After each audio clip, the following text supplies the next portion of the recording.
طبعا كلنا عارفين ان حارس المرمى بينزل مباراة تحت ضغط كبير جدا، مطلوب منه ان هو يحمي 7 متر 32 سنتي في مترين 44 سنتي، يعني مسافة كبيرة جدا. وبمجرد الضغط اللي عليه لو عمل سبرنت واحد دقات قلبه بتبقى سريعة جدا، مجرد سبرنت واحد بس. تعرف ان الترايل اللي حارس المرمى بيعمله مع الضغط النفسي اللي بيكون عليه ده بيعادل 10 سبرنتات من اللاعب بيعمله؟ حارس المرمى الكرة ممكن ما تجيلوش غير بعد ربع ساعة. تخيل بقى جسمه بيبقى عامل ازاي. تخيلت؟ طيب يعني المفروض بعد برود جسمه ده يصد ازاي؟ هو اصلا بيبقى نازل مباراة عليه ضغوط من نفسه وضغوط من الكباتن بتاعته وضغوط من لعيبته وضغوط من الفريق التاني، وبيبقى الفريق بتاعه حاطط عليه امل كبير جدا.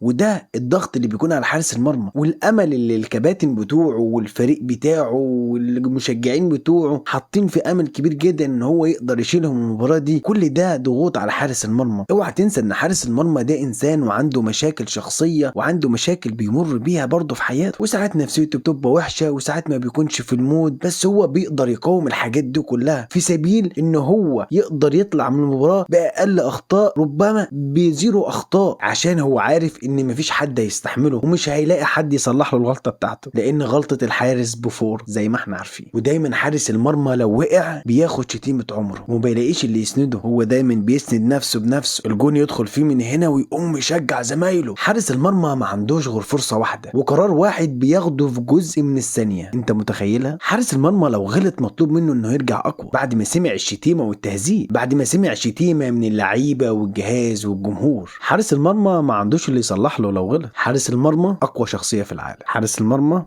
يترفع له القبعة. حارس المرمى يستحق انه يكون في بداية القائمة. حارس المرمى يستحق لو وقع على الارض الملعب كله يقف له. حارس المرمى يستحق تاج على الراس، واللي يقول غير كده يبقى ملعبش كورة. تعظيم سلام لكل حراس المرمى. حارس المرمى اقوى شخصية في العالم.